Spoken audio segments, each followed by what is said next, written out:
Hey, good morning. So my little girl, 3 years old, asked a really tough question. She asked me, she heard the word die, and she said, "What? What is die? What is she saying?" And that question threw me back. I was like, wow, you're only 3 years old and you're asking me about death already? So and she's my oldest, so I don't have something to base that on. So it took me back. Didn't really have an answer, but I wasn't ready for my 3-year-old to start asking about death.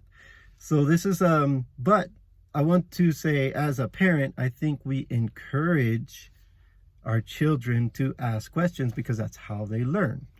I mean, they're not going to learn anything if they don't have any curiosity or desire to learn something. They're not going to ask the questions. So questions are a good thing, and we understand that as parents. I think all of us do understand that, but it struck me that as Christians, we often avoid tough questions. We don't want to hear the hard questions from our friends about theological things, or what's going to happen at the end of the earth, or how do we know that God is real.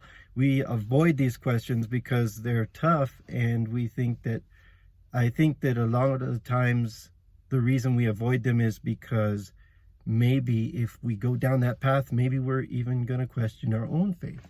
Maybe we don't have an answer, or we just lean on and say, only God knows that, we just have faith. Now, it struck me, and the Holy Spirit was speaking to me and saying, he said, "I am not afraid of your questions." We've got it wrong. God is not afraid of our questions. He's not afraid of your friends' questions. He's not afraid of the tough questions. He wants us to ask questions because that's how we learn. Now, I mentioned my 3-year-old. If my 3-year-old asks a question, say, hey, can I have a big chocolate candy bar? I'm going to say what?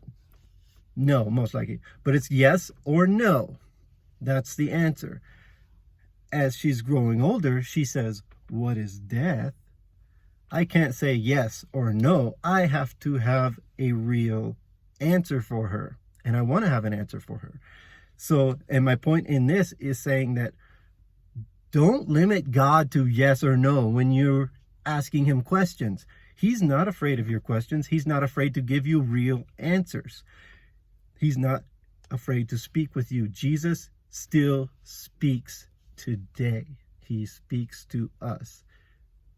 Don't limit it to yes or no, because I hear that too often. Like, God says yes or no or maybe. That's it. So he'll either say yes or no or maybe. Just ask him. What kind of relationship is that creating with God? What if I just call my wife and say, hey, how you doing? And she says, yes. And I'm like, hey, do you want to go to dinner later? Yes. Hey, well, I was kind of having this problem at work, and she just says, yes. What kind of conversation is that? Do we really believe we can't have a conversation with God and he's not going to speak to us? Don't limit it to yes or no. When you pray, have open-ended questions. You don't have to just have questions for him saying yes or no.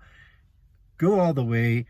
Give him the credit that he has answers and he's not afraid of your questions. If you really have a question about your faith, like, God, I don't know if this is true, or something like that, he's not afraid to answer you. He will answer you. He'll give you answers if you really seek him and you believe that he's going to answer you. So I'm going to wrap it up with that. I feel like it's a really profound point. Hopefully I was able to make some sense of it. So let me know in the comments what you think. I will talk to you guys soon. Bye-bye.